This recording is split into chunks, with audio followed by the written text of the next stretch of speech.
ਸਤਿ ਸ਼੍ਰੀ ਅਕਾਲ ਜੀ। ਇਸ਼ਕੇ ਸਾਹਿਤ ਪੋਡਕਾਸਟ ਵਿੱਚ ਤੁਹਾਡਾ ਸਭ ਦਾ ਸਵਾਗਤ ਹੈ। ਮੈਂ ਸੁਰਮੀਤ ਬਰਾੜ ਅਤੇ ਅੱਜ ਤੁਸੀਂ ਸੁਣੋਗੇ ਕਰਮਜੀਤ ਸਿੰਘ ਕੁੱਸਾ ਜੀ ਦਾ ਲਿਖਿਆ ਹੋਇਆ ਨਾਵਲ ਰੋਹੀ ਬੀਆਬਾਨ। ਕਾਂਡ 3। ਸਕੂਲੋਂ ਮੁੜਦਿਆਂ ਹੀ ਗੋਰੇ ਨੇ ਚਾਹ ਨਾਲ ਦੁਪਹਿਰ ਦੀ ਬਚੀ ਬੇਹੀ ਰੋਟੀ ਖਾਧੀ।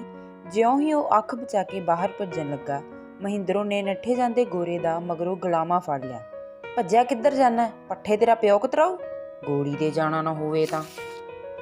ਉਹਨੂੰ ਬਾਹੋਂ ਫੜ ਕੇ ਘੜੀਸਦਿਆਂ ਵਾਂਗ ਮਸ਼ੀਨ ਕੋਲ ਲੈ ਆਈ। ਗੋਰਾ ਟੇਢਾ ਜਿਹਾ ਹੋਇਆ, ਕੰਨ ਜਿਹਾ ਖੁਰਕਦਾ, ਐਵੇਂ ਮੁੱਚੀ ਦੀ ਚੂੰ ਚੂੰ ਕਰ ਰਿਹਾ ਸੀ। ਕੁਤਰਾ ਪੱਠੇ। ਮਸ਼ੀਨ ਕੋਲ ਲਿਆ ਕੇ ਉਸਦੀ ਬਾਂਹ ਨੂੰ ਝਟਕੇ ਜਿਹੇ ਦਿੰਦੇ ਆਖਿਆ। ਅੰਦਰਲੀ ਸਬਾਤ ਮੂਰਲੇ ਵਰਾਂਡੇ ਵਿੱਚ ਖੇਡ ਪਈ ਕੁੜੀ ਉਹਨਾਂ ਦਾ ਪੈਜ਼ਲ ਵੇਖ ਕੇ ਰੀਂ ਰੀਂ ਕਰਦੀ ਉਹਨਾਂ ਵੱਲ ਤੁਰ ਪਈ। ਬੀਬੀਏ, ਤੇਰੇ ਕੀ ਸੱਪ ਲੜ ਗਿਆ? ਭਰਾਵਾਂ ਪਿੱਟੀਏ। ਪਾੜਛੇ ਵਿੱਚ ਚਰੀ ਦੇ ਡਾਂਡੇ ਧਰ ਕੇ ਸਿਰ ਉੱਤੇ ਚੁੰਨੀ ਲਾ ਕੇ ਪਿਛਲੀ ਕੰਧ ਵਿੱਚ ਗੱਡੇ ਕਿੱਲੇ ਉੱਤੇ ਸੁੱਟੀ। ਫਿਰ ਮਸ਼ੀਨ ਨਾਲ ਝੂਟਦੇ ਗੋਰੇ ਨਾਲ ਮਸ਼ੀਨ ਗੇੜਨ ਲੱਗਦਿਆਂ ਉਸ ਰੋਂਦੀ ਆਉਂਦੀ ਕੁੜੀ ਨੂੰ 2-4 ਹੋਰ ਝਿੜਕੀਆਂ ਦੇ ਦਿੱਤੀਆਂ। ਪਰ ਕੁੜੀ ਉਸੇ ਤਰ੍ਹਾਂ ਦੱਬਵੀਂ ਆਵਾਜ਼ ਵਿੱਚ ਵਿਲਕਦੀ ਹੌਲੀ ਹੌਲੀ ਮਸ਼ੀਨ ਵੱਲ ਤੁਰੀ ਆਉਂਦੀ ਸੀ। ਲੱਕੜਾਂ ਹੋਈ ਚਰੀ ਕਿਹੜਾ ਕੁਤਰੀ ਜਾਂਦੀ ਸੀ। ਰੁੱਗ ਭਰਵਾਂ ਲਾ ਲੈਂਦੇ, ਪਰ ਮਸ਼ੀਨ ਇੱਕਸਾਰ ਨਾ ਗੇੜੀ ਜਾਂਦੀ। ਕਦੇ ਰੁੱਗਾਂ ਵੱਲ ਕਦੇ ਚੱਕਰ ਵੱਲ ਘੁੰਮਦਿਆਂ ਉਹ ਦਮ ਉਖੇੜ ਬੈਠੀ। ਵਿੱਚ ਦੀ ਉਸ ਗੋਰੇ ਨੂੰ ਚੱਜ ਨਾਲ ਮਸ਼ੀਨ ਨਾ ਗੇੜਨ ਬਦਲੇ ਆਖਿਆ ਤਾਂ ਅੱਗੋਂ ਉਹ ਭੱਜ ਕੇ ਪਿਆ। ਗੇੜੀ ਤੋਂ ਜਾਣਾ ਆ, ਬਾਹਲੀ ਔਖੀ ਤਾਂ ਆਪ ਗੇੜ ਲਾ। ਪੱਠਿਆਂ ਦੀ ਥੱਬੀ ਅਜੇ ਕੁਤਰੀ ਨਹੀਂ ਸੀ। ਕੁੜੀ ਮਹਿੰਦਰੋਂ ਦੀਆਂ ਲੱਤਾਂ ਨੂੰ ਆ ਕੇ ਚਿੰਬੜੀ ਸੀ। ਉਸ 1-2 ਵਾਰੀ ਮਸ਼ੀਨ ਗੇੜਦਿਆਂ ਹੀ ਕੁੜੀ ਨੂੰ ਚਿਚੜੀ ਵਾਂਗ ਤੋੜ ਕੇ ਪਰਾਂ ਵਗਾਇਆ, ਪਰ ਉਹ ਹਰ ਵਾਰੀ ਕਿਲਕਾਰਾਂ ਮਾਰਦੀ ਉਹਦੀ ਸਲਵਾਰ ਨੂੰ ਆ ਫੜਦੀ। ਅੱਕ ਕੇ ਉਹਨੇ ਕੁੜੀ ਦੀ ਢੂਈ ਤੇ ਜ਼ੋਰ ਨਾਲ ਕਚੀਚੀ ਵੱਟਦਿਆਂ ਇੱਕ ਘਸੁੰਨ ਜੜਿਆ। ਢੂਈ ਤਪਲੇ ਵਾਂਗ ਬੋਲੀ ਤੇ ਕੁੜੀ ਬੁੜਕੀ। ਨਾਲ ਹੀ ਉਸ ਲੰਮੀ ਸਾਰੀ ਲੇਕ ਮਾਰੀ। ਕਾਲੇ ਮੂੰਹ, ਕਿੱਡੀ ਕਮਜ਼ਾਤ ਦੱਤ ਲੱਗੀ ਹੈ, ਮੁਕਾ ਦੂੰ। ਆਖਦਿਆਂ ਉਹ ਇੱਕ ਚਪੇੜ ਲੈ ਕੇ ਉਸਦੇ ਸਿਰ ਵਿੱਚ ਜੜੀ ਤੇ ਬਾਹੋਂ ਫੜ ਕੇ ਘੜੀਸਦਿਆਂ ਗੋਦੀ ਚੁੱਕ ਲਈ। ਫਿਰ ਗੋਰੇ ਨੂੰ ਚਰੀ ਦੀ ਭਰੀ ਖੋਲ੍ਹਣ ਲਈ ਆਖ ਕੇ ਬਾਹਰ ਖੇਡਦੇ ਨਿਆਣਿਆਂ ਵੱਲ ਗਈ। ਕੱਦੂ ਨੂੰ ਕੋਲ ਸੱਦਿਆ। ਪਹਿਲਾਂ ਉਹਨੂੰ ਢਿਲਕਦੀ ਜਾਂਦੀ ਨੀਕਰ ਬੰਨ੍ਹਣ ਲਈ ਝਿੜਕੀ ਦਿੱਤੀ। ਕੁੜੀ ਉਹਦੀਆਂ ਬਾਹਾਂ 'ਚ ਸਿੱਟ ਕੇ ਮਸ਼ੀਨ ਨਾਲ ਆ ਕੇ ਸਾਹੋ ਸਾਹੀ ਹੋਣ ਲੱਗ ਪਈ। ਹਾਲੇ ਉਹ ਬੈਠੇ ਦਮ ਹੀ ਰਹੇ ਸਨ, ਕੱਦੂ ਕੁੜੀ ਢਾਕ ਉੱਤੇ ਲਮਕਾਉਂਦਾ ਆ ਗਿਆ। ਨੀਕਰ ਉਸਦੀ ਖਿਸਕ ਕੇ ਗੋਡਿਆਂ ਤੱਕ ਆਈ ਪਈ ਸੀ। ਕਿਉਂ ਤੂੰ ਚੱਕੀ ਆਉਣਾ ਹੁਣ ਇਹਨੂੰ ਇੱਧਰ ਨੂੰ? ਮੈਂ ਦੀ ਤਲਾ, ਇਹ ਤਾਂ ਲੋਈ ਜਾਂਦੀ ਏ। ਨਾਲੇ ਤੇਰਾ ਸਿਰ ਕਰੀ ਜਾਂਦੀ ਏ, ਕੋੜਾ ਬਸੁਰਾ ਜਿਹਾ। ਕੁੜੀ ਨੂੰ ਆਪਣੀਆਂ ਬਾਹਾਂ ਵਿੱਚ ਲੈਂਦਿਆਂ ਉਹਨੇ ਆਖਿਆ, ਨੀਕਰ ਨੂੰ ਫੂਕ ਲਿਆ ਕਰ, ਕੱਲ ਨੂੰ ਮੂੰਹ ਤੇ ਦਾੜੀ ਆਜੂ, ਜਾ ਵੱਡੇ ਨੀਕਰ ਪੈਰਾਂ 'ਚ ਹੀ ਰਹੂ। ਗੋਰਾ ਨੀਵੀਂ ਪਾਈ ਬੈਠਾ ਚਰੀ ਦੇ ਬਰੀਕ ਟਾਂਡੇ ਨਾਲ ਧਰਤੀ ਉੱਤੇ ਗੋਲ ਘੇਰੇ ਵਾਰਿਆ ਸੀ। ਕੁੜੀ ਆਪ ਦੀ ਮਾਂ ਦੀ ਛਾਤੀ ਨੂੰ ਚਿੰਬੜ ਰਹੀ ਸੀ। ਜਦੋਂ ਉਹ ਕੁੜੀ ਨੂੰ ਦੁੱਧ ਦੇਣ ਲੱਗੇ ਤਾਂ ਢਿੱਡ ਨਾਲ ਲੱਗੀ ਕੁੜੀ ਦਾ ਉਹਨੂੰ ਮੋਹ ਜਿਹਾ ਆ ਗਿਆ। ਉਸਦੇ ਸਿਰ ਵਿੱਚ ਐਵੇਂ ਹੀ ਰੋਲ ਪਾਉਂਦਿਆਂ ਕੁੜੀ ਨੂੰ ਕੁੱਟ ਕੇ ਆਪਣੇ ਨਾਲ ਲਾਉਂਦਿਆਂ ਮਿੱਠੀ ਆਵਾਜ਼ ਵਿੱਚ ਆਖਿਆ, ਮਾਰੀ ਜਾਏ ਤੂੰ ਗੁਲੇਲਣੀ ਜੀ। ਨਾ ਵੇ ਮੁੰਡਿਓ, ਜੇ ਆਪਣੀ ਗੁੱਡੀ ਮਰ ਗਈ ਮੈਂ ਤਾਂ ਨਾਲ ਹੀ ਮਰ ਜੂ। ਕੁੜੀ ਦੁੱਧ ਚੁੰਗਣਾ ਛੱਡ ਕੇ ਉਸ ਵੱਲ ਖੁਸ਼ ਹੋ ਕੇ ਝਾਕੀ। ਉਸ ਫੇਰ ਉਹਨੂੰ ਆਪਣੇ ਨਾਲ ਲਾਉਂਦਿਆਂ ਤੇ ਘੁੱਟਦਿਆਂ ਆਖਿਆ, ਮਰੇਗੀ ਹੈਂ? ਕੁੜੀ ਦੁੱਧ ਚੁੰਗਣਾ ਛੱਡ ਕੇ ਤਿੜ-ਤਿੜ ਕਰਕੇ ਹੱਸ ਪਈ। ਮਰ ਜੂ ਗਈ ਇਹੋ। ਗੋਰੇ ਨੂੰ ਬੀਬੀ ਖੇਖਣ ਜਿਹੀ ਕਰਦੀ ਬੁਰੀ ਲੱਗੀ। ਹੋਰ ਤਾਂ ਪਿੰਡ ਸੁਣਨਾ ਹੋ ਜੂ, ਤੈਨੂੰ ਕੀ ਹੁੰਦਾ ਵੇ? ਕੱਦੂ ਨੀਕਰ ਨੂੰ ਹੱਥ ਪਾਈ ਚਰੀ ਵਿੱਚੋਂ ਮਿੱਠੇ ਟਾਂਡੇ ਭਾਲ ਕੇ ਚੁੱਪ ਰਿਹਾ ਸੀ। ਉਸ ਕਈ ਟਾਂਡੇ ਅੱਧ ਚੱਬੇ ਜਿਹੇ ਕਰਕੇ ਸੁੱਟ ਦਿੱਤੇ ਸਨ। ਜਦੋਂ ਕੋਈ ਫੋਕਾ ਤੇ ਕੋੜਾ ਟਾਂਡਾ ਉਸਦੇ ਮੂੰਹ ਵਿੱਚ ਆ ਜਾਂਦਾ, ਉਹ ਤੜਪ ਕੇ ਟਾਂਡਾ ਪਰੇ ਸੁੱਟ ਦਿੰਦਾ ਤੇ ਬਾਰ-ਬਾਰ ਥੁੱਕਦਾ। ਕਿਉਂ ਭੁੱਖੜਾਂ ਵਾਂਗੂ ਸਰੜ ਕਰੀ ਜਾਨਾ? ਫਿਰ ਰਾਤ ਨੂੰ ਆਖੂ, ਬੀਬੀ ਮੇਰਾ ਸਿਰ ਦੁਖਦਾ। ਚੁੱਪੂਗਾ, ਤੇਰਾ ਐਵੇਂ ਢਿੱਡ ਦੁਖਦਾ? ਮੈਂ ਦਿਖਾਵਾਂ ਢਿੱਡ? ਮਹਿੰਦਰੋਂ ਨੇ ਸਰੜ ਕਰਦੇ ਕੱਦੂ ਵੱਲ ਧੌਣ ਮੋੜੀ। ਫਿਰ ਅੱਧੀ ਰਾਤ ਨੂੰ ਪਿੱਟਣੇ ਪਾਏਗਾ ਮੈਨੂੰ, ਅਭੀ ਦਵਾਈ ਦਓ, ਫਿਰ ਬਿੰਦ ਝਟ ਕੱਟ ਵੀ ਨਹੀਂ ਹੁੰਦਾ ਇਹਦੇ ਤੋਂ। ਗੋਰੇ ਨੇ ਚਰੀ ਦੀ ਭਰੀ ਵਿੱਚੋਂ ਮੋਟਾ ਟਾਂਡਾ ਖਿੱਚ ਕੇ ਕੱਦੂ ਦੇ ਮੋਰਾਂ 'ਚ ਇੱਕ ਧਰ ਦਿੱਤਾ। ਕੱਦੂ ਚੀਕ ਜਿਹੀ ਮਾਰ ਕੇ ਪਿੱਛੇ ਹਟ ਗਿਆ। ਫਿਰ ਬਦਲਾ ਲੈਣ ਲਈ ਉਸ ਵੀ ਟਾਂਡਾ ਚੁੱਕ ਲਿਆ, ਪਰ ਗੋਰੇ ਦੇ ਹੱਥ ਵਿੱਚ ਪੱਕੀ ਇੱਟ ਦਾ ਰੋੜਾ ਵੇਖ ਕੇ ਢੈਲਾ ਜਿਹਾ ਪੈ ਗਿਆ। ਬਿੰਦ ਕੁ ਟਾਂਡਾ ਮੂੰਹ ਵਿੱਚ ਲੈ ਕੇ ਚੁੱਪਦਾ ਰਿਹਾ। ਫਿਰ ਬੋਲਿਆ, ਬੀਬੀਏ ਆ ਦੇ ਨਾ, ਸਕੂਲ 'ਚ ਕੁੱਟ ਪਈ ਸੀ। ਕਦੋਂ ਪਈ ਐ? ਹੋਲ ਪਈ ਤਾਂ ਸੀਗੀ, ਅੱਧੀ ਛੁੱਟੀ ਤੋਂ ਮਗਰੋਂ ਲਾਲੇ ਦੰਦੇ ਲਾਏ ਸੀ ਕੋਨੇ ਮਾਟਰ ਨੇ। ਕਦੋਂ ਲਾਏ ਓਏ? ਗੋਰੇ ਨੇ ਛੇਤੀ ਦੇ ਕੇ ਉੱਠਦਿਆਂ ਉਸ ਵੱਲ ਘਸੁੰਨ ਉਗਰਿਆ। ਬੁਲਾਵਾਂ ਝੂਠ, ਬੂੰਦੀ ਬਣਾ ਦੂੰ ਗੋ ਜੀ ਦੀ। ਕੱਦੂ ਦੋਹਾਂ ਹੱਥਾਂ ਨਾਲ ਗਿੱਧਾ ਪਾਉਣ ਲੱਗ ਪਿਆ, ਨਾਲੇ ਨੱਚਣ। ਪਈ ਜੀ ਹਲੋ, ਇੱਕ ਮੁੰਡੇ ਦੇ ਕੁੱਟ ਪਈ ਤੇ ਨਾਲ ਹੀ ਉਹ ਮੂੰਹ ਜਾ ਬਣਾ ਕੇ ਹੱਸਿਆ। ਗੋਰੇ ਦੀ ਕੋਈ ਵਾਹ ਨਹੀਂ ਜਾਂਦੀ ਸੀ। ਮਹਿੰਦਰੋਂ ਨੇ ਗੋਰੇ ਦੇ ਉਤਰੇ ਹੋਏ ਮੂੰਹ ਵੱਲ ਦੇਖਿਆ ਤਾਂ ਉਹਦੀ ਸ਼ੱਕ ਜਾਂਦੀ ਰਹੀ। ਕੀ ਗੱਲ, ਉਹ ਕੀ ਲੱਗਦਾ ਸੀ ਕੁੱਟਣ ਦਾ? ਕਦੋਂ ਕੁੱਟਿਆ? ਇਹਦਾ ਐਵੇਂ ਭਗਾਈ ਜਿਹਾ ਕਰੀ ਜਾਂਦਾ। ਇਹਦੀਆਂ ਸੁਣ ਲੈਂਦੀ ਐ, ਮੇਰੇ ਤਾਂ ਕਦੋਂ ਪਈਆਂ? ਮੈਂ ਲੁੱਟੂ ਹੋਰਾਂ ਤੇ ਪਈ ਐ। ਕਿਦੋਂ? ਕੱਦੂ ਅਜੇ ਵੀ ਟੱਪੀ ਜਾਂਦਾ ਸੀ। ਇਹਦੇ ਪਈਆਂ। ਉਦੋਂ ਹੀ ਬਾਹਰ ਮੂਰੇ ਦੀ ਥੰਮਣ ਦਾ ਵੱਡਾ ਪੋਤਾ ਲੰਘਿਆ। ਗੋਰੇ ਦੀ ਬੀਬੀ ਨੇ ਉਹਨੂੰ ਹਾਕ ਮਾਰ ਲਈ। ਅੱਜ ਸਾਡੇ ਗੋਰੇ ਨੂੰ ਮਾਸਟਰਾਂ ਨੇ ਕਾਹਤੋਂ ਕੁੱਟਿਆ? ਪਤਾ ਨਹੀਂ ਮੈਨੂੰ ਤਾਂ। ਉਹ ਤਖਤੇ ਨਾਲ ਝੂਟਣ ਲੱਗ ਪਿਆ, ਫਿਰ ਚਾਣਚੱਕ ਬੋਲਿਆ, ਹਾਂ ਸੱਚ, ਇਹਦੇ ਹਿਸਾਬ ਦੇ ਪਰਚੇ 'ਚ ਗੋਲ ਆਂਡਾ ਆਇਆ। ਗੋਲ ਆਂਡਾ? ਤੇਰਾ ਆਇਆ ਹੋਊਗਾ, ਮੇਰਾ ਕੋਈ ਨਹੀਂ ਆਇਆ। ਗੋਰਾ ਉਹਨੂੰ ਭੱਜ ਕੇ ਪਿਆ। ਆਇਆ ਨਹੀਂ ਫਿਰ? ਥੰਮਣ ਦਾ ਪੋਤਾ ਤੁਰਕਿਆ। ਨਾਲੇ ਭੰਤੇ ਦਾ ਨਾਲੇ ਚੋਚੇ ਦਾ, ਉਹਨਾਂ ਦਾ ਆਇਆ ਹੋਊ, ਮੇਰਾ ਕੋਈ ਨਹੀਂ ਆਇਆ। ਗੋਰਾ ਉਸ ਨਾਲ ਜਿੱਦਣ ਲੱਗ ਪਿਆ। ਉਹ ਇਸ ਗੱਲ ਉੱਤੇ ਅੜਿਆ ਹੋਇਆ ਸੀ ਕਿ ਉਹਦਾ ਗੋਲ ਆਂਡਾ ਨਹੀਂ ਆਇਆ। ਮਹਿੰਦਰੋਂ ਨੇ ਉਹਨੂੰ ਕਾਟਵਾਂ ਵਾਂਗ ਲੜਦਿਆਂ ਵੇਖ ਕੇ ਪਹਿਲਾਂ ਆਪਣੇ ਮੁੰਡੇ ਨੂੰ ਝਿੜਕਿਆ, ਫਿਰ ਥੰਮਣ ਦੇ ਪੋਤੇ ਨੂੰ ਪੁੱਛਿਆ, ਤੇ ਛੱਲ ਜੈਂਟ ਦਾ? ਉਹਦੇ ਤਾਂ 25 ਨੰਬਰ ਹੈ, ਤੇ ਤੇਰੇ? ਮੇਰੇ 20 ਹੈ। ਕਦੋਂ 20 ਇਹਦੇ ਨਾਲ ਹੀ ਛੱਲ ਜੈਂਟ ਦੇ? ਇਹਨਾਂ ਦਾ ਵੀ ਗੋਲ ਆਂਡਾ ਆਇਆ। ਕਦੋਂ? ਥੰਮਣ ਦੇ ਪੋਤੇ ਨੇ ਬੁੜਕ ਕੇ ਹੱਥ ਕੱਢਦਿਆਂ ਪਟਾਕ ਦੇਣੇ ਆਖਿਆ। ਸ਼ਰਤ ਲੱਗੀ, ਲਿਆਵਾਂ ਇੱਥੇ ਪਰਚਾ, ਨਾਲੇ ਛੱਡ ਜੈਟ ਉਹਨਾਂ ਨੂੰ। ਪਰ ਗੋਰਾ ਇੱਕੋ ਸਾਰ ਰਾਗ ਲਾ ਕੇ ਗੋਲ ਆਂਡਾ ਗਾ ਰਿਹਾ ਸੀ।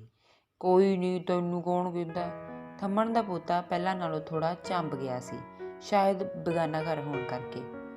ਮੈਨੂੰ ਕੋਈ ਕਹਿੰਦਾ ਹੋਵੇ, ਮੈਂ ਆਪਣੇ ਆਪ ਵੇਖਿਆ ਤੇਰਾ ਗੋਲ ਆਂਡਾ। ਚੰਗਾ ਫਿਰ ਗੋਲ ਆਂਡਾ ਤਾਂ। ਥੰਮਣ ਦੇ ਪੋਤੇ ਨੇ ਹਾਰ ਜਿਹੀ ਮੰਨਦਿਆਂ ਕਿਹਾ। ਫਿਰ ਡੰਡੇ ਕਿਹਦੇ ਪਏ ਸੀ? ਕਦੋਂ ਪਏ ਉਹ ਡੰਡੇ? ਗੋਰਾ ਉੱਠ ਕੇ ਉਹਨੂੰ ਚਿੰਬੜਨ ਵਾਲਾ ਹੋ ਗਿਆ ਸੀ। ਵੇ ਤੂੰ ਹਟਦਾ ਨਹੀਂ, ਮਹਿੰਦਰੋਂ ਨੇ ਗੋਰੇ ਨੂੰ ਝਿੜਕਿਆ। ਕਰਾਵਾਂ ਲੜਾਈ? ਉਦੋਂ ਪੜ੍ਹ ਲਿਆ ਕਰ, ਤੜਕਿਆ ਥੋੜ੍ਹਾ ਕਰੋ। ਪਰ ਗੋਰਾ ਤਾਂ ਥੰਮਣ ਦੇ ਪੋਤੇ ਨਾਲ ਝਾਟਮ ਝੀਟੋ ਹੋਣ ਲਈ ਤਿਆਰ ਸੀ। ਪੂਰਾ ਮਾਰ ਕੇ ਜਾਬਾਂ ਦਊਂ ਖੇਡ ਦਊ ਵੀ ਇਹ, ਮਾਰ ਕੇ ਤਾਂ ਵਿਖਾ। ਆਪਣੇ ਘਰ ਜਿਹਦਾ ਮਾਣ ਜੇ ਨਾ ਕਰ, ਸਾਡੇ ਬਾਰ ਮੂਹਰੇ ਆਈ, ਫੇਰ ਵੇਖੀ ਤੂੰ। ਹੁਣੇ ਆਵਾਂ? ਆ ਫਿਰ ਵਿਖਾਵਾਂ ਤੈਨੂੰ ਭੰਬੂ ਤਾਰੇ। ਜਾਂਦਾ ਥੰਮਣ ਦਾ ਪੋਤਾ ਮੁੜ ਮਗਰ ਨੂੰ ਝਾਕਦਾ ਬੁੜਬੁੜ ਕਰ ਰਿਹਾ ਸੀ। ਜਦੋਂ ਫਿਰ ਹੈ ਹੀ ਗੋਲ ਆਂਡਾ, ਫਿਰ ਤਾਂ ਜਾਣੀ ਦੀ 100 ਨੰਬਰ ਬਣ ਜੂ ਹੈ। ਮਹਿੰਦਰੋਂ ਨੇ ਵੱਧ ਪੈ ਰਹੇ ਗੋਰੇ ਨੂੰ ਦਬਕਾ ਮਾਰਿਆ। ਵੇ ਤੂੰ ਵਾਏ ਨਹੀਂ ਆਉਂਦਾ ਲੜਾਈਆਂ ਵਿੱਢਣੋਂ? ਆ ਇੱਧਰ, ਜੇ ਬੰਦੇ ਦਾ ਪੋਤਾ ਤਾਂ ਕਾਲੇ ਮੂੰਹ ਵਾਲਾ ਨਾ ਹੋਵੇ ਤਾਂ ਘਰ ਆਏ ਮੁੰਡੇ ਨਾਲ ਆਡੇ ਬੰਨ ਤੇ ਤੂੰ ਜਾਈ ਉਹਨਾਂ ਦੇ ਘਰ, ਜੇ ਤੇਰੇ ਲੱਤਾਂ ਨਾਲ ਗੂੰ ਨਾ ਕੱਢਿਆ ਤਾਂ। ਕੌਣ ਕੱਢੂ? ਮੇਰੇ ਸਾਲਾ ਉਹੀ ਕੱਢਣਗੇ। ਫਿਰ ਤਾਂ ਸਰਦਾ ਵੀ ਨਹੀਂ ਹੁੰਦਾ, ਬੇਸ਼ਰਮ ਨੂੰ ਹਿਣਕਦਾ ਜਾਣਾ ਹੁੰਦਾ। ਮੈਂ ਉਹਨਾਂ ਨੰਗਾਂ ਦੇ ਵੜੇਵੇਂ ਲੈਣ ਜਾਣਾ? ਤੇਰਾ ਕੋਈ ਲੇਖਾ ਵੱਡੇ ਰਾਠ ਦਾ। ਪਰ ਗੋਰਾ ਆਕੜਿਆ, ਲੱਤਾਂ ਚੌੜੀਆਂ ਕਰੀ, ਦੋਵੇਂ ਹੱਥ ਢਾਕ ਤੇ ਧਰ ਆਪਣੀ ਮਾਂ ਵੱਲ ਪਾੜ ਖਾਣੀਆਂ ਨਜ਼ਰਾਂ ਨਾਲ ਝਾਕ ਰਿਹਾ ਸੀ। ਦੇਖ ਕਿਵੇਂ ਖੜਾ, ਚੱਲ ਪਾ ਪੱਠੇ। ਪਰ ਗੋਰੇ ਨੇ ਉਸੇ ਤਰ੍ਹਾਂ ਭੂਸਰੇ ਟੱਟੇ ਵਾਂਗ ਖਲੋ ਕੇ ਧਮਕਿਆ। ਝਾਕਦਾ ਵੇਖ ਕਿਵੇਂ, ਤੋੜ ਦੇ ਦੂੰ ਡੋਲਿਆਂ 'ਚ, ਫਲਾਉਣਿਆਂ ਨਾਸਾਂ ਜੀਆਂ ਪਾੜ ਕੇ ਭਰਾੜ ਕਰ ਦੂੰ। ਕਿਵੇਂ ਬਾੜ ਦੇਂਗੀ ਤੂੰ? ਆਈ ਹੈ ਵੱਡੀ ਬਹੁਤੀ। ਮਹਿੰਦਰੋਂ ਫੇਰ ਉਹਨੂੰ ਲਾਉਣੀਆਂ ਜਿਹੀਆਂ ਦੇਣ ਲੱਗ ਪਈ। ਹੈਂ, ਭੂਸਰੇ ਟੱਟੇ ਵਾਂਗੂ ਫੁਕਾਰੇ ਮਾਰਦਾ। ਜੇ ਇੰਨਾ ਜ਼ੋਰ ਪੜ੍ਹਨ ਤੇ ਲਾ ਲਿਆ ਕਰੇ। ਪਰ ਤੁਹਾਡੇ ਲੱਛਣ ਦੀਂਦੇ ਖਲਣੇ ਦੇ? ਲੱਛਣ ਦੀਂਦੀ ਹੈ, ਨਾਲੇ ਹੋਰ ਕੁਛ। ਗੋਰੇ ਨੇ ਫੇਰ ਫੁੰਕਾਰਾ ਮਾਰਿਆ ਤੇ ਵਿੰਗਾ ਜਿਹਾ ਮੂੰਹ ਕਰਕੇ ਆਪਣੀ ਬੀਬੀ ਦੀ ਸਾਂਗ ਲਾਉਂਦਿਆਂ ਕਹਿਣਾ ਸ਼ੁਰੂ ਕਰ ਦਿੱਤਾ। ਮੂੰਹ ਟੱਡ ਕੇ ਕਹਿ ਦੂ, ਪੜ੍ਹ ਲਿਆ ਕਰ। ਪੜ੍ਹਾਂ ਕਿਹੜੇ ਵੇਲੇ ਹੈ? ਸਕੂਲੋਂ ਆਉਣ ਨਹੀਂ ਦਿੰਦੀ, ਪਹਿਲਾਂ ਮਸ਼ੀਨ ਮੂਹਰੇ ਜੋੜ ਲੈਂਦੀ ਆ। ਖੇਤੋਂ ਪੱਠੇ ਚੁਕਾ ਲਿਆ, ਕੁੜੀ ਚੱਕ ਲੈ, ਪਸ਼ੂਆਂ ਨੂੰ ਪਾਣੀ ਪਾ ਦੇ, ਆਹ ਕਰਦੇ 1700 ਕੰਮ ਗਣਾ ਦਿੰਨੀ ਐ। ਮਹਿੰਦਰ ਨੂੰ ਆਪਣੀਆਂ ਸਾਂਗਾਂ ਭੰਨਦਾ ਬੁਰਾ ਤਾਂ ਲੱਗਿਆ, ਪਰ ਫਿਰ ਪਤਾ ਨਹੀਂ ਕਿਉਂ ਚੁੱਪ ਕਰ ਗਈ। ਇਹਨਾਂ ਕੁ ਜ਼ਰੂਰ ਆਖਿਆ, ਘੂਰਦਾ ਵੇਖ ਕਿਵੇਂ? ਘੂਰੂਗਾ। ਗੋਰੇ ਨੇ ਝੋਟੇ ਵਾਂਗ ਸਿਰ ਮਾਰਿਆ, ਫਿਰ ਕੁਝ ਸੋਚ ਕੇ ਟੋਕਰੀ 'ਚ ਪੱਠੇ ਪਾਉਣ ਲੱਗ ਪਿਆ। ਪਰ ਮਹਿੰਦਰੋ ਤਿੜਕੇ ਭਾਂਡੇ ਵਾਂਗ ਬੋਲਣ ਲੱਗ ਪਈ, ਘੂਰੂਗਾ ਹੀ ਬਈ ਇਹ ਵੱਡਾ ਭੀਮ। ਢੂਈ ਤੋਂ ਪੁਰਾਣੀਆਂ ਦੀਆਂ ਲਾਸਾਂ ਚੀਸ ਕਰਨੋਂ ਹਟ ਗਈਆਂ ਹੋਣਗੀਆਂ। ਤੂੰ ਪੱਠੇ ਪਾਉਣੇ ਪਾ ਲੈ, ਮੈਂ ਟੋਕਰੀ ਵਿਹੜੇ 'ਚ ਮਾਰੂ। ਜਦੋਂ ਉਹਨੇ ਆਪਣੀ ਮਾਂ ਵੱਲ ਆਨੇ ਕੱਢੇ, ਲਤਾ ਕੁ ਮਹਿੰਦਰੋ ਸਹਿਮ ਗਈ, ਪਰ ਬੋਲਣੋਂ ਨਹੀਂ ਹਟੀ। ਉਦੋਂ ਹੀ ਗੁਆਂਢਣ ਫੌਜਣ ਬੀਹੀ ਵਿੱਚ ਆਪਣੇ ਮੁੰਡੇ ਨੂੰ ਆਵਾਜ਼ਾਂ ਮਾਰਦੀ ਲੰਘੀ, ਵੇ ਤੂੰ ਪੱਠੇ ਨਹੀਂ ਲਿਆਉਣੇ, ਹੱਥ ਨੂੰ ਬੁਰਕੀ ਭੰਨ ਲੇਗਾ, ਨਾਲੇ ਅੱਜ ਤੂੰ ਕਿਤਾਬ ਨੂੰ ਹੱਥ ਨਹੀਂ ਲਾਇਆ। ਪਰ ਸਾਰਜੈਂਟ ਅੱਖ ਮਟਕਾਉਂਦਾ ਕੋਡਾ ਜਿਹਾ ਹੋ ਕੇ ਦੋਵੇਂ ਹੱਥ ਨਾਲ ਉਹਦੇ ਮੂਹਰੇ ਡੋ ਡੋ ਕਰਦਾ ਪਿਛਲੀ ਖੁਰੀ ਚੀੜੇ ਵਾਂਗ ਟਪੂਸੀਆਂ ਜਿਹੀਆਂ ਮਾਰਨ ਲੱਗ ਪਿਆ। ਜਦੋਂ ਉਹ ਮੁੜ ਆਈ, ਮਹਿੰਦਰੋ ਅਜੇ ਵੀ ਬੋਲੀ ਜਾਂਦੀ ਸੀ। ਫੌਜਣ ਨੇ ਗਿੰਦਰ ਦੇ ਬਾਰ ਮੂਹਰੇ ਪੈਰ ਮਲ ਲਿਆ। ਕੁੜੇ, ਤੂੰ ਹਾਰੀ ਦੀ ਤੋੜੀ ਵਾਂਗੂ ਕਿਉਂ ਅਰਜੀ ਜਾਨੀ ਹੈ? ਨੀ ਪੁੱਛ ਨਾ ਮਖਾ, ਜਾਨ ਸੂਲੀ ਤੇ ਟੰਗੀ ਪਈ ਹੈ, ਇਦੋਂ ਤਾਂ ਇਹ ਨਾ ਹੀ ਹੁੰਦੇ। ਫੇਰ ਤਾਂ ਭਾਈ ਸਾਧੂ ਸੰਤਾਂ ਦੇ ਡੇਰਿਆਂ 'ਚ ਧੱਕੇ ਖਾਈਦੇ ਐ। ਸੱਥ ਵੱਲ ਜਾਂਦਾ ਬਗੇਰਾ ਬੁੜਾ ਉਹਨਾਂ ਨੂੰ ਮੱਤ ਦੀ ਗੱਲ ਕਹਿ ਗਿਆ, ਸੌਰੀਏ ਜਵਾਕ ਹੈ, ਆਪੇ ਹੀ ਸੁਧਰ ਜਾਣੇ ਆ। ਖਾਓ ਪੀਓ ਮੌਕੇ ਗੋਰੇ ਹੁਰਾਂ ਦੇ ਪੜ੍ਹਾਈ 'ਚ ਫਾਡੀ ਰਹਿਣ ਬਾਰੇ ਗੱਲ ਛਿੜੀ। ਅੱਗੇ ਵੀ ਕਈ ਵਾਰ ਅਜਿਹੇ ਸਮੇਂ ਉਹ ਗੋਰੇ ਤੇ ਕੱਦੂ ਨੂੰ ਮਲਾਗਰ ਦੇ ਮੁੰਡੇ ਕੋਲ ਪੜ੍ਹਨ ਭੇਜ ਦਿੰਦੇ। ਸਵੇਰ ਤੋਂ ਫਿਰ ਇਹ ਕੰਮ ਚਾਲੂ ਕਰਨ ਦਾ ਮਨ ਬਣਾ ਲਿਆ। ਪਰ 4-5 ਦਿਨਾਂ ਬਾਅਦ ਗੱਡੀ ਮੁੜ ਉਸੇ ਲੀਹ ਉੱਤੇ ਆ ਜਾਂਦੀ। ਦੂਜੇ ਦਿਨ ਜਦੋਂ ਗੋਰੇ ਹੋਰੀ ਸਕੂਲੋਂ ਮੁੜੇ, ਤੀਜੇ ਪੈਰ ਦੀ ਕਰੀ ਹੋਈ ਚਾਹ ਨਾਲ ਉਹਨਾਂ ਦੁਪਹਿਰ ਦੀ ਬਚੀ ਹੋਈ ਬੇਹੀ ਰੋਟੀ ਦੀ ਬੁਰਕੀ ਖਾਧੀ। ਫਿਰ ਮਹਿੰਦਰੋ ਨੇ ਉਹਨਾਂ ਨੂੰ ਪਸ਼ੂ ਖੋਲਣ ਭੇਜ ਦਿੱਤਾ ਤੇ ਮਗਰੋਂ ਮਲਾਗਰ ਕੇ ਘਰ ਬਣੇ। ਮਹਿੰਦਰੋ ਆਪ ਰੁਕ ਲਾ ਕੇ ਪੱਠੇ ਕੁਤਰਨ ਲੱਗ ਪਈ। ਲਗਾਤਾਰ 2-3 ਚਰੀ ਦੇ ਭਰਵੇਂ ਰੁੱਗ ਕੁਤਰਦਿਆਂ ਉਹਦਾ ਦਮ ਉਖੜ ਗਿਆ। ਜਟੂਰੀਆਂ ਹੋਈਆਂ ਸਿਰ ਦੇ ਉਗੜੇ ਦੁਗੜੇ ਵਾਲ ਪਸੀਨੇ ਨਾਲ ਭਿੱਜ ਕੇ ਚਿਪ ਜਿਹੇ ਹੋ ਕੇ ਮੂੰਹ ਵਿੱਚ ਪੈਣ ਲੱਗ ਪਏ ਸਨ। ਦੋਹਾਂ ਹੱਥਾਂ ਨਾਲ ਮੱਥੇ ਤੇ ਆਏ ਵਾਲਾਂ ਨੂੰ ਘੋਟ ਕੇ ਪਿਛਾਂਹ ਕਰਦਿਆਂ ਥੱਲੇ ਹੀ ਬਹਿ ਗਈ। ਫਿਰ ਢਿੱਲੀ ਜਿਹੀ ਗੁੱਤ ਨੂੰ ਮਰੋੜਾ ਦੇ ਕੇ ਮਗਰ ਕਿੱਚੀ ਵਿੱਚ ਜੂੜਾ ਜਿਹਾ ਬਣਾ ਲਿਆ। ਬਿੰਦਕੂ ਪਸੀਨੇ ਨਾਲ ਭਿੱਜੇ ਚਿਹਰੇ ਨੂੰ ਚੁੰਨੀ ਨਾਲ ਆਵਾਜ਼ ਚੱਲਦੀ ਰਹੀ। ਫਿਰ ਮੁੰਡਿਆਂ ਨੂੰ ਪੜ੍ਹਦਿਆਂ ਨੂੰ ਵੇਖਣ ਦਾ ਜੀ ਕਰ ਆਇਆ। ਮਲਾਗਰ ਕੀ ਦੇਲੀ ਟੱਪਣ ਤੋਂ ਪਹਿਲਾਂ ਅੰਦਰੋਂ ਉਹਨੂੰ ਛਣਕਵਾਂ ਹਾਸਾ ਸੁਣਿਆ। ਅੰਦਰ ਗੋਰੇ ਹੋਰੇ ਨਹੀਂ ਸਨ। ਲੈ ਵੇਖ ਲੈ, ਬੇਰੜੇ ਕੁੱਟ ਤੋਂ ਜਮਾ ਨਹੀਂ ਡਰਦੇ ਵੀ ਕਿਵੇਂ ਡਰੀਦਾ। ਤੜਕਿਓ ਇਹਨਾਂ ਦਾ ਪਿਓ ਕੈਲੀ ਕਰਕੇ ਗਿਆ ਵੀ ਸਕੂਲੋਂ ਆ ਕੇ ਆਪਦੇ ਚਾਚੇ ਕੋਲ ਪੜ੍ਹਿਓ। ਮਲਾਗਰ ਦੀ ਘਰਵਾਲੀ ਆਪਣੇ ਸਾਊ ਧੀਆਂ ਪੁੱਤਾਂ ਦੀਆਂ ਗੱਲਾਂ ਕਰਨ ਲੱਗ ਪਈ। ਨੀ ਤੇਰੇ ਤਾਂ ਸਾਰੇ ਸਲਾਗ ਗਿਆ। ਮਹਿੰਦਰੋ ਨੇ ਹਾਸਾ ਖਿੱਝ ਕੇ ਰੋਣ ਨਾਲ ਆਖਿਆ, ਸਾਰੇ ਜਹਾਨ ਦੇ ਜੋ ਨਿਕਲ ਆਉਣ, ਫੇਰ ਕਾਹਦਾ ਘਾਟਾ। ਆਉਂ ਬੋਲਦੀ ਉਹ ਮੁੜ ਗਈ। ਮਗਰੋਂ ਕਾਂਟਵਾਂ ਜਿਹਾ ਹਾਸਾ ਉੱਚਾ ਹੋ ਉੱਠਿਆ। ਸਰੀਰ ਨੂੰ ਮੁੜਕਾ ਆ ਗਿਆ, ਪਰ ਲੰਮੀ ਸੋਚ ਕੇ ਠੰਡੀ ਠਾਰ ਹੋ ਗਈ। ਉੱਚਾ ਹੋ ਉੱਠਿਆ। ਬੀਹੀ ਵਿੱਚ ਆ ਕੇ ਦੇਖਿਆ, ਚੜ੍ਹਦੀ ਵਾਲੇ ਮੋੜ ਉੱਤੇ ਨਿਆਣੇ ਮਖਿਆਲ ਦੇ ਛੱਤੇ ਵਾਂਗ ਇਕੱਠੇ ਹੋਏ ਸਨ। ਗੁੱਲੀ ਡੰਡਾ ਖੇਡਦਿਆਂ ਉਹਨਾਂ ਦਾ ਧਿਆਨ ਆਉਂਦੇ ਜਾਂਦੇ ਵਿੱਚ ਨਹੀਂ ਸੀ। ਮਹਿੰਦਰੋ ਮਨ ਵਿੱਚ ਕੁੜਦੀ ਤੇ ਉਲੱਥ ਔਲਾਦ ਨੂੰ ਕੋਸਦੀ ਬੱਚਿਆਂ ਵੱਲ ਤੁਰ ਗਈ। ਗੋਰਾ ਉਹਨੂੰ ਮਿੱਟੀ ਵਿੱਚ ਗੋਡਰੀਆਂ ਲਾਈ ਬੈਠਾ ਦਿਸਿਆ ਤੇ ਮੁੱਠੀਆਂ ਭਰ ਰੇਤਾਂ ਉਛਾਲਦਿਆਂ ਇਹ ਕਹਿ ਰਿਹਾ ਸੀ, ਇੱਲੀ ਚੁੱਕੀ ਮੇਰੀ ਫੂਕਾਂ ਫਾਕੜੀਆਂ। ਕਿਵੇਂ ਫੂਕਾਂ ਫਾਕੜੀਆਂ? ਰਾਹ ਦੇ ਰਹੇ ਮੈਂਟੂ ਨੇ ਵਿੰਗਾ ਜਿਹਾ ਮੂੰਹ ਕਰਦਿਆਂ ਕਿਹਾ, ਵਾਂਝੀਆਂ ਪਾਉਣ ਵੇਲੇ ਆਖਿਆ ਸੀ ਪਹਿਲਾਂ, ਕਹਿਣ ਦੀ ਕੀ ਗੱਲ ਹੈ? ਗੋਰੇ ਨੇ ਉਸ ਵੱਲ ਆਨੇ ਕੱਢੇ। ਮੈਂ ਕਹਾਉਂਦੀ ਹਾਂ ਤੈਨੂੰ ਦੁਸ਼ਟਿਆ ਵਿਆ, ਤੂੰ ਮਰ ਜੇ ਰਹਿ ਜੇ ਸੁੱਤਾ, ਤੇਰਾ ਹੋ ਜੇ ਸਿਆਪਾ। ਮੈਂ ਤਾਂ ਗੰਦੀ ਲਾਦ ਦਾ ਭਲਾ ਸੋਚਦੀ ਹਾਂ।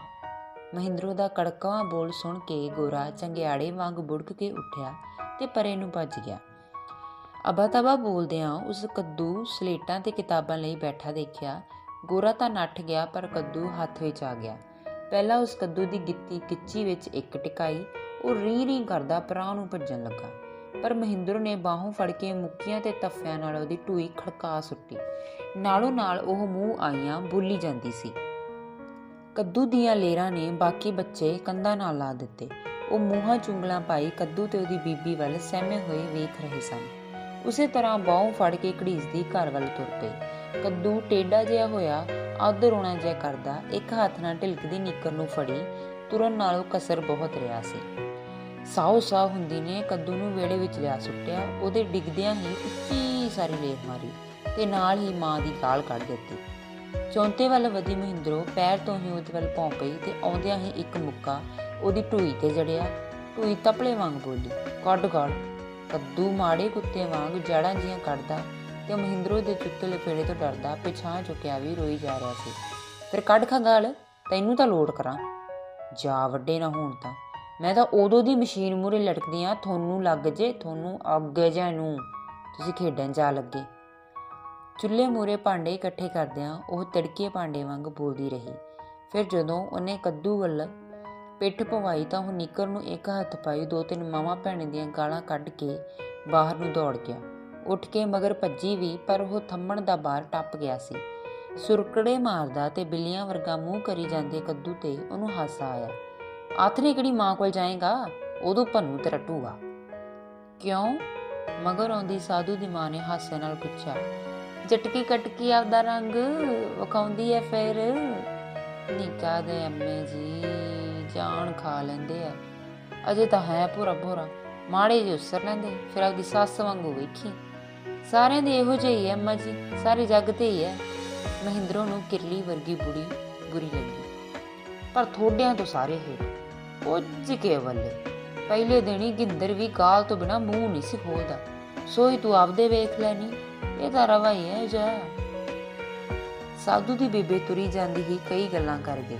ਮਹਿੰਦਰੋਂ ਦੇ ਚੇਤੇ ਵਿੱਚ ਆਈ, ਮੱਲਕ ਮੱਲਕ।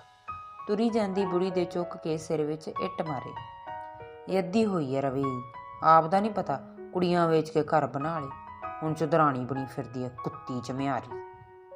ਵਾਹਵਾ ਚਿਰ ਖੜੋਤੀ ਰਿੱਝਦੀ ਰਹੀ। ਫਿਰ ਖਿਲਰਿਆ ਕੰਮ ਵੇਖ ਕੇ ਅੰਦਰ ਧੰਦੇ ਲੱਗ ਗਈ। ਕੰਮ ਕਰਦੀ ਵੀ ਕਿਰੜ ਕਿਰੜ ਕਰਦੀ ਰਹੀ। ਮਾੜੀ ਤਾਂ ਆਪਦੀ ਔਲਾਦ ਹੈ, ਕਿਸੇ ਦੇ ਕੀ ਸਾਰੇ ਹੈ। ਲੋਕਾਂ ਦੇ ਰਤੀ ਰਤੀ ਬਤਾਏ ਨਹੀਂ ਜਾਂਦੇ, ਖਬਰੇ ਸਾਡਿਆਂ ਨੂੰ ਕੀ ਪੁੱਠੀ ਪਸਕੀ ਪਈ ਹੈ।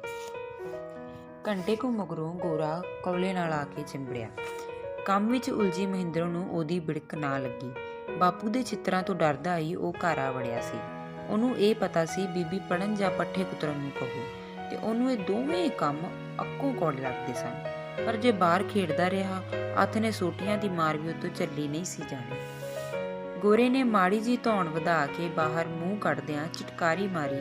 ਉਹਦੀ ਬੀਬੀ ਆਪਣੇ ਸਹਿਜ 'ਚ ਭਾਂਡੇ ਮਾਂਜਦੀ ਰਹੀ। ਗੋਰੇ ਨੇ 2-3 ਵਾਰੀ ਜੀਭ ਨਾਲ ਚਿੱਟ ਚਿੱਟ ਕੀਤਾ, ਫਿਰ ਉੱਚੀ ਦੇ ਕੇ ਕੁਟੀਲੋ ਆਖਿਆ ਤਾਂ ਮਹਿੰਦਰੋਂ ਛੇਤੀ ਦੇ ਕੇ ਮਗਰ ਭੌਂ ਕੇ ਝਾਕੀ। ਉਹਨੇ ਗੋਰੇ ਦਾ ਸਿਰ ਵੇਖ ਲਿਆ ਸੀ। ਇੱਧਰ ਆ ਕੇ ਰੰਗ, ਤੈਨੂੰ ਮੈਂ ਦਿੰਨੀ ਆ ਦਾਖੂ ਦਾਣਾ। ਆਉਂਦਾ ਭੇਜਿਆ ਤੇ ਤੈਨੂੰ ਪੜਨ ਤੇ ਖੇਡੇ ਤੂੰ ਗੁੱਲੀ ਡੰਡਾ ਗਿਆ ਸੀ। ਚਾਚਾ ਤਾਂ ਘਰੇ ਨਹੀਂ ਸੀ। ਤੂੰ ਕੁਛ ਨਾ ਭਾਲ, ਮੈਂ ਤੱਤੇ ਗੁੱਲ ਗੁੱਲੇ ਪਿਆਲਦਾ। ਤੇ ਨਾਲ ਹੀ ਮਹਿੰਦਰੋਂ ਨੂੰ ਗੋਰੇ ਦੀ ਹਾਸੀ ਵੀ ਸੁਣੀ।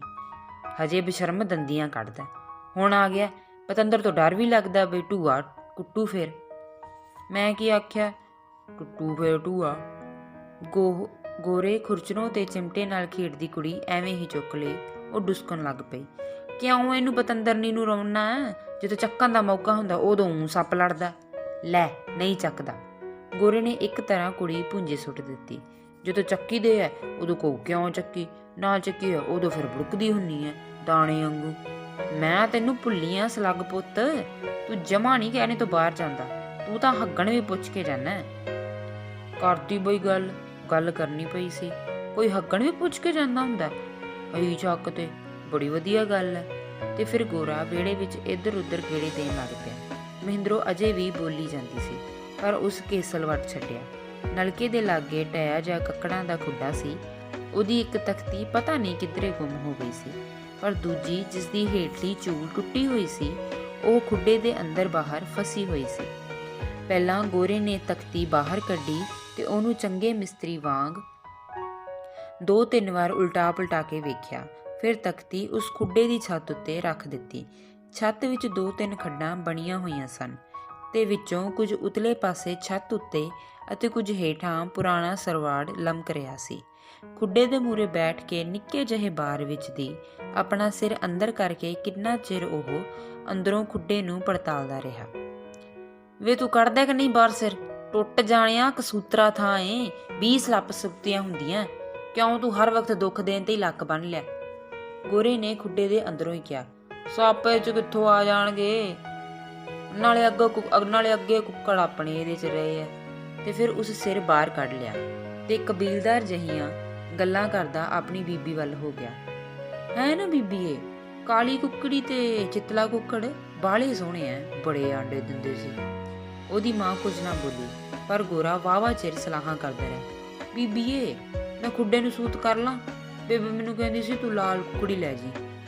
ਐਤਕੀ ਮਹਿੰਦਰੂ ਛੇਤੀ ਦੇ ਕੇ ਬੋਲੀ, ਕਿੱਥੇ ਮਿਲੀ ਸੀ ਤੈਨੂੰ ਬੁੜੀ? ਰੂੜੀਆਂ 'ਚ ਮਿਲੀ ਸੀ। ਘਰੇ ਗਿਆ ਹੋਏਗਾ, ਤੈਨੂੰ ਮੈਂ 100 ਵਾਰੀ ਆਖਿਆ ਨਹੀਂ ਜਾਣਾ ਬੁੜੀ ਕੇ। ਉਹਨੂੰ ਸਾਡੇ ਨਾਲ ਭਲੀਆਂ ਨਹੀਂ ਕੀਤੀਆਂ, ਢਾਣੀਆਂ ਨਾਲ ਦੋਸਤੀ ਤੇ ਮੁੱਢ ਨਾਲ ਵੈਰ। ਜੇ ਫੇਰ ਗਿਆ ਕਾਲੇ ਮੂੰਹ ਵਾਲੀ ਦੇ ਹੱਡੀਆਂ ਤੋੜ ਕੇ ਦਊਂ ਤੇਰੀਆਂ। ਪਰ ਕੁਕੜੀ ਤੋਂ ਆਪ ਕਹਿੰਦੀ ਸੀ ਬਈ ਲੈ ਜੀ। ਨਾ ਹੋਰ ਪਿੰਡ 'ਚ ਕੁਕੜੀਆਂ ਮੁੱਕ ਗਈਆਂ, ਜਾਣਦੇ ਰਹਿਣ ਜੇ ਤੂੰ ਬੁੜੀ ਨੂੰ ਰਾਹ ਖੜੇ ਬੁਲਾਇਆ।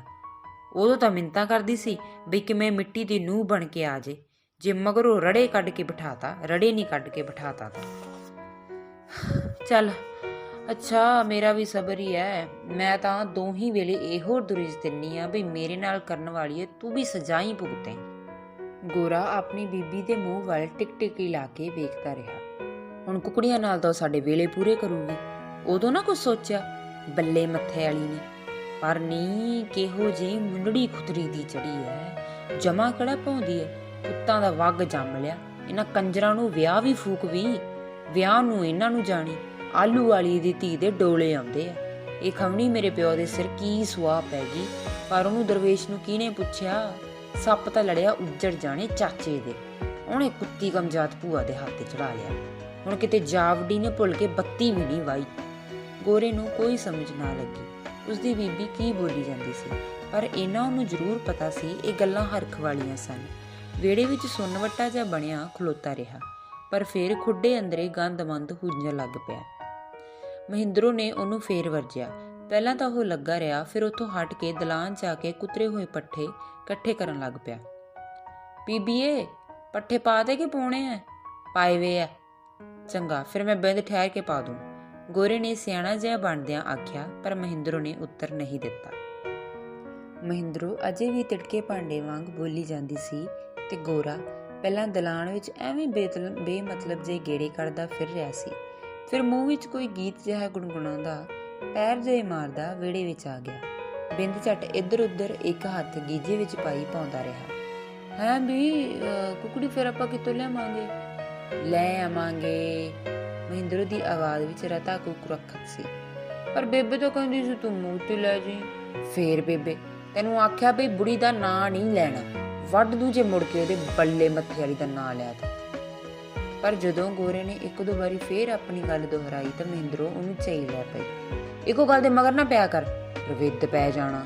ਲੈ ਆਵਾਂਗੇ ਕੁਕੜੀ, ਬੁੜੀ ਦੀ ਕੁਕੜੀ ਮਿੱਠੀ ਨਹੀਂ ਵੀ ਸਿਆਣੇ ਦੇ ਅੰਡੇ ਦੇ ਦੂੰ। ਜਦੋਂ ਮਹਿੰਦਰੋਂ ਨੇ ਕਰੜਿਆਂ ਹੋ ਕੇ ਇਹ ਗੱਲ ਆਖੀ ਤਾਂ ਗੋਰਾ ਸਹਿਮ ਗਿਆ, ਪਰ ਮੁਰਗੀਆਂ ਖਰੀਦਣ ਦਾ ਖਿਆਲ ਉਸਦੇ ਚਿੱਤੋਂ ਨਹੀਂ ਟਲਿਆ। ਵਿਹੜੇ ਵਿੱਚ ਪਈ ਮੰਜੀ ਤੇ ਇਉਂ ਲੰਮਾ ਪੈ ਗਿਆ ਜਿਵੇਂ ਬਹੁਤ ਹੀ ਥੱਕਿਆ ਹੰਬਿਆ ਹੋਵੇ। ਫਿਰ ਪਤਾ ਨਹੀਂ ਮਨ ਵਿੱਚ ਕੀ ਆਇਆ, ਮੰਜੀ ਤੋਂ ਉੱਠ ਕੇ ਢਾਰੇ ਵਰਗੀ ਰਸੋਈ ਵਿੱਚ ਵੜ ਗਿਆ। ਖੱਬੇ ਹੱਥ ਨਾਲ ਉਸ ਆਲੇ ਦੀ ਤਾਕੀ ਖਿੱਚ ਲਈ, ਸੱਜੇ ਨਾਲ ਉਸ ਰੋਟੀਆਂ ਵਾਲੇ ਛਾਬੇ 'ਚ ਹੱਥ ਮਾਰਿਆ, ਉਹ ਖਾਲੀ ਸੀ। ਬੀਬੀਏ ਕੋਈ ਰੋਟੀ ਨਹੀਂ? ਹੈ ਨਹੀਂ, ਹੁਣੇ ਤਾਂ ਝੁਲਸ ਕੇ ਹਟੇ ਆ। ਮੈਨੂੰ ਭੁੱਖ ਲੱਗੀ ਹੈ। ਫਿਰ ਭੁੱਖ ਲੱਗੀ ਹੈ ਤਾਂ ਨਹੀਂ ਸਰਦਾ, ਖੂਹ 'ਚ ਛਾਲ ਮਾਰ। ਗੋਰਾ ਕਸਮੇੜੇ ਜੇ ਲੈਂਦਾ ਔਖਾ ਜਿਹਾ ਹੋਇਆ ਚੂੰ ਚੂੰ ਕਰਦਾ ਧੱਪ ਧੱਪ ਪੈਰ ਮਾਰਨ ਲੱਗ ਪਿਆ। ਪਰ ਮਹਿੰਦਰੋਂ ਨੇ ਉਹਦੇ ਇਸ ਵਿਰੋਧ ਨੂੰ ਕੱਖ ਨਾ ਗੋਲਿਆ। ਬਿੰਦ ਕੁ ਪਿੱਛੋਂ ਗੋਰਾ ਅੰਦਰਲੀ ਸਬਾਤ ਵਿੱਚ ਵੜ ਗਿਆ। ਸੰਦੂਕ ਹੇਠੋਂ ਗੁੜ ਵਾਲਾ ਤੌਲਾ ਖਿੱਚ ਕੇ ਵਿੱਚੋਂ ਗੁੜ ਦਾ ਡਲਾ ਕੱਢ ਲਿਆ। ਵੱਟੇ ਨਾਲ ਗੁੜ ਪੁੰਜੇ ਹੀ ਰੱਖ ਕੇ ਭੰਨਣ ਲੱਗ ਪਿਆ। ਵੇ ਅੰਦਰ ਕੀ ਠੱਕ ਠੱਕ ਕਰਨ ਲੱਗ ਪਿਆ? ਪਰ ਗੋਰੇ ਨੇ ਜਵਾਬ ਨਾ ਦਿੱਤਾ, ਉਹ ਆਪਣੇ ਕੰਮ ਵਿੱਚ ਲੱਗਾ ਰਿਹਾ। ਮਹਿੰਦਰੋਂ ਨੇ ਫੇਰ ਲਲਕਾਰਾ ਮਾਰਿਆ, ਆਵਾਂ ਫਿਰ? ਉਦੋਂ ਹੀ ਗੋਰਾ ਬਾਹਰ ਆ ਗਿਆ। ਮਹਿੰਦਰੋਂ ਉਸ ਵੱਲ ਝਾਕੀ। ਗੋਰਾ ਆਪਣੀ ਮਾਂ ਨੂੰ ਕੁਝ ਆਖ ਰਿਹਾ ਸੀ, ਪਰ ਮੂੰਹ ਵਿੱਚ ਗੁੜ ਚੰਬੋਲਦਿਆਂ ਆਖਿਆ, ਪਰ ਪੂਰਾ ਸਾਫ਼ ਨਹੀਂ ਸੁਣਦਾ ਸੀ। ਸਾਰੀ ਦਿਹਾੜੀ ਬੋਬੋ ਦੀ ਅੱਗ ਲੱਗੀ ਰਹਿੰਦੀ, ਰੂਹ ਚਾਹ 'ਚ ਤੇਰੇ ਪਿਓ ਦਾ ਸਿਰ ਪਾਉਂ, ਇਹਨਾਂ ਦਾ ਵਿਆਹ। ਉਵੇਂ ਭਰੇ ਭਰਾਏ ਮੂੰਹ ਨੂੰ ਖੋਲਦਿਆਂ ਗੋਰਾ ਨਲਕੇ ਵੱਲ ਵਧਿਆ।